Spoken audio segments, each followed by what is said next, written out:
Let's say the cops were following you. Yeah. Let's say they were following you and they did everything that you're saying they did. Nonetheless, you killed 7 men. Yes, you did. And I'm asking you, what got you to kill the 7 men? And I'm telling you, because the cops let me keep killing them, Nick. Don't you get it?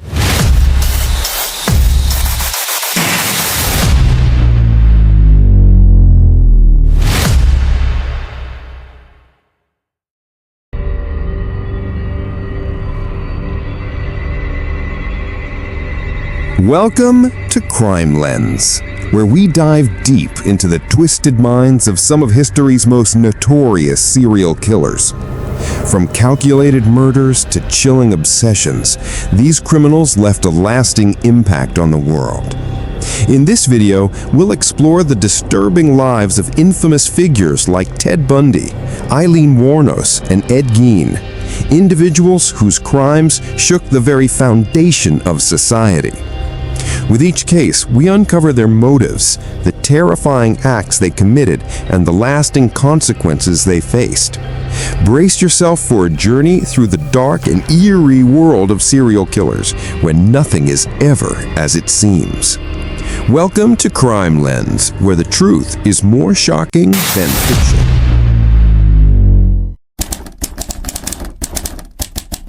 Ted Bundy, a man whose charm and intelligence hid a dark and violent nature, was one of the most notorious serial killers in American history. With a clean-cut appearance and a career as a law student, Bundy didn't fit the typical profile of a murderer. But behind the mask of normalcy, Bundy harbored a deep and chilling desire to kill. His reign of terror spanned several states, with his first known victim, 18-year-old Linda Ann Healy, disappearing in 1974. What followed was a series of brutal attacks, with Bundy abducting, torturing, and murdering young women, often in a disturbingly ritualistic manner. Bundy would lure his victim by pretending that he was injured, feigning disability, or impersonating a police officer. Once he gained their trust, he would strike, often bludgeoning them or strangling them. His killing spree continued for years, during which he was able to evade capture multiple times, leaving investigators perplexed. His ability to adapt and avoid detection made him even more terrifying. But by 1978, Bundy's luck ran out. After a dramatic arrest in Utah, he was eventually convicted of the murders of 2 women and later confessed to 30 killings. One of the final murders that you committed, of course, was apparently little Kimberly Leach, 12 years of age. I think the public outcry is greater there because an innocent child was taken from a playground. What did you feel after that? What was there? Were there the normal emotions 3 days later? Where were you, Ted?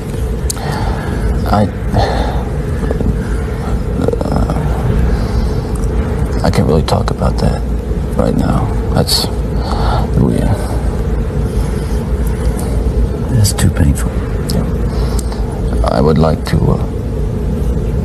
I'd like to be able to convey to you what that experience is like, but I can't. I won't be able to talk about that. Okay.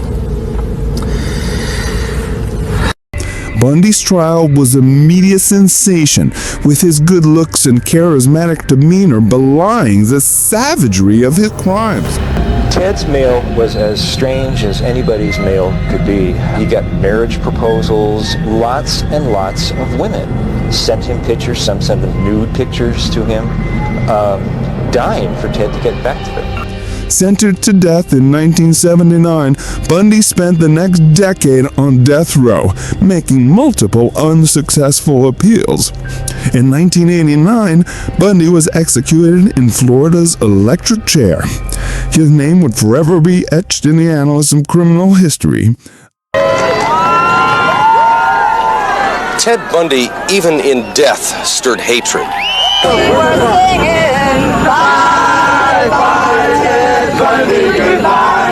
Until the very last moment, no one could be sure Bundy didn't have a last trick up his sleeve, a legal technicality. But in the death chamber, Bundy was uttering his final words. All he said is, "I'd like you to give my love to my family and friends." That was Ted Bundy's last statement. His eyes looked like he was almost a child, and his mother caught him doing something wrong. A haunting reminder of the evil that can sometimes hide behind a mask of normalcy. Aileen Wuornos, a woman whose life was shaped by pain and suffering, became one of America's most infamous female serial killers.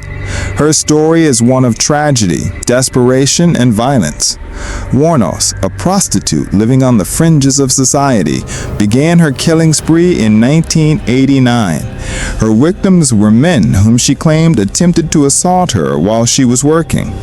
What started as acts of self-defense turned into a brutal killing spree, with Wuornos murdering 7 men in Florida over the course of a year. Let's say the cops were following you. Yeah. Let's say they were following you and they did everything that you're saying they did.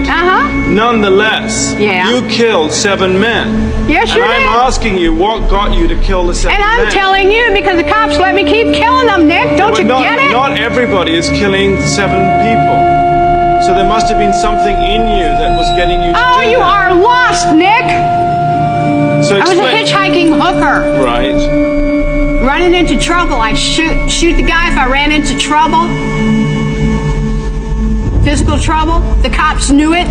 When the physical trouble came along, let her clean the streets, and then we'll pull her in. But that's how come why. there was so much physical trouble? Because it was all in 1 year. 7 people in 1 year. Well. Her first victim, Richard Mallory, was killed in November 1989.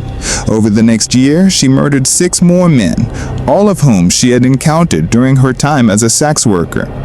Wuornos was eventually apprehended after a thorough investigation that linked her to the murders through ballistics evidence and witness testimony. During her trial, Wuornos shocked the world when she claimed that she had killed the men out of self-defense, though her cold demeanor and violent actions suggested otherwise.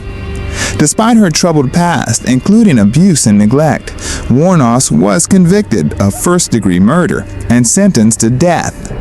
Her case sparked national debates about the criminal justice system, mental health, and the treatment of women in violent situations. On October 9, 2002, Aileen Wuornos was executed by lethal injection, becoming one of the most notorious female criminals in history. Her life and crimes have since been the subject of documentaries, books, and films, with Monster providing an unforgettable portrayal of her tragic life. Richard Ramirez. Richard Ramirez, known as the Night Stalker, instilled fear across Southern California in the mid-1880s. His reign of terror began in 1984 and lasted until 1985, during which time he brutally attacked and murdered at least 13 people. Unlike most serial killers, Ramirez's attacks were random and ruthless, with no clear pattern or victim type. His victims ranged from children to elderly adults, and his method of terror was equally unpredictable. Home invasions, brutal beatings, sexual assault, and shocking murders left the community on edge. Ramirez was known for his satanic beliefs, often leaving symbols and pentagrams at the scenes of his crimes. His nickname, the Night Stalker, was given to him due to the fact that his attacks often occurred in the dead of night, and his terrifying ability to disappear into the darkness of the city made him even chilling. Despite being a fugitive for nearly a year, Ramirez was finally apprehended in 1985 after a manhunt and a tip-off from the public. During his trial, Ramirez's lack of remorse and his arrogant behavior sent shockwaves through the courtroom. He smiled and raised his hand in a sign of the devil gesture, further cementing his reputation as one of the most terrifying criminals of his time. Why on earth would you have hurt those people? Why did you kill those people? No comments. No comments. I cannot answer that at this time. In 1989, Richard Ramirez was sentenced to death, and his case became a symbol of the unchecked brutality that can lurk in the most unexpected places. In 2013, Ramirez died in prison while awaiting execution. Gary Ridgway, known as the Green River Killer, is one of the most prolific serial killers in American history. With a chilling calmness, Ridgway admitted to murdering 49 women, though the actual number may be closer to 71. His victims were primarily sex workers and women living on the fringes of society, whom he picked up, strangled, and left discarded in the woods or near the Green River.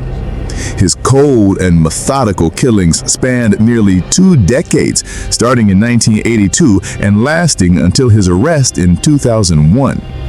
Ridgway's ability to evade capture for so long was due to his meticulous methods and lack of obvious connection between the victims. Unlike other serial killers, Ridgway didn't just murder his victims, he destroyed their identities. He often revisited the bodies of his victims, a fact that made his crimes even more disturbing. The case remained unsolved for years, and Ridgway was dubbed the Green River Killer due to the location of many of his victims' bodies. In 2001, Ridgway was arrested after DNA evidence linked him to the crime scenes. He later confessed to the murders in detail and was sentenced to life in prison without the possibility of parole. His case is a reminder of the lurking danger posed by seemingly ordinary individuals and the profound impact his actions had on his victims' families. His chilling confession, paired with his cold demeanor, has made him one of the most unsettling figures in criminal history. John Wayne Gacy, the killer clown? John Wayne Gacy was a man with many faces, and each one was more disturbing than the last. By day, he was a well-liked contractor and a community leader. By night, he became the killer clown, luring young boys to their deaths with the promise of work or money, then brutally murdering them and hiding their bodies beneath his house. Between 1972 and 1978, Gacy is believed to have murdered at least 33 boys and young men. His persona as a friendly clown, known as Pogo the Clown, made his crimes even more sinister. Gacy's charm and his ability to deceive the people around him made his crimes nearly undetectable for years. He was arrested in December 1978 after one of his victims managed to escape and identify him. I enjoyed entertaining kids. Like some people are, they unwind in different ways, either we're going out drinking or that. I could put on clown makeup and I was relaxed. And I enjoyed doing it. It was only twice a month that I did it. Yeah, this was not used then for a lure to draw kids to you No. Upon investigation, Gacy's home was found to be a grisly graveyard with many of his victims' bodies buried beneath the floorboards or discarded in nearby rivers. His trial became a media sensation, and Gacy's outward persona as a clown made the murders even more chilling. In 1980, Gacy was convicted of 33 murders and sentenced to death until his defense tried to argue that he was insane, but the court found his actions premeditated. John Wayne Gacy was executed by lethal injection in 1994. His legacy, though, lives on, inspiring countless books, documentaries, and films about his horrifying crimes. Ed Gein, the butcher of Plainfield. Ed Gein's name became synonymous with horror after his arrest in 1957, when authorities discovered the grotesque details of his crimes. Gein, who lived a solitary life in rural Wisconsin, was a grave robber and murderer who killed at least 2 women, though his real notoriety came from the body parts he collected. Gein had an obsession with death and used the remains of his victims to create disturbing items like masks, clothing, and furniture made from human skin and bones. Gein's twisted acts were fueled by a desire to create a mother figure from the women he killed, a tragic reflection of his own unhealthy relationship with his domineering mother. His obsession with serial killers and his fixation on anatomy led him to act on his morbid fantasies, with his home becoming a macabre display of human remains. Though only linked to 2 murders, Gein's crime sparked a nationwide frenzy and left a lasting impact on American culture. He inspired the creation of iconic horror villains, including Norman Bates from Psycho and Leatherface from the Texas Chainsaw Massacre. Gein was arrested and found not guilty by reason of insanity, spending the rest of his life in a mental institution. His legacy as one of the most disturbing criminals in history remains a chilling reminder of the darkness that can lurk in the most unexpected places. If these stories have left you with more questions than answers, or sparked a conversation about the deeper issues surrounding crime, mental health, and justice, we'd love to hear your thoughts. Drop your comments below, and don't forget to like, share, and subscribe to Crime Lens for more deep dives into the darkest corners of crime. Join the conversation, and let's continue to explore these compelling stories together.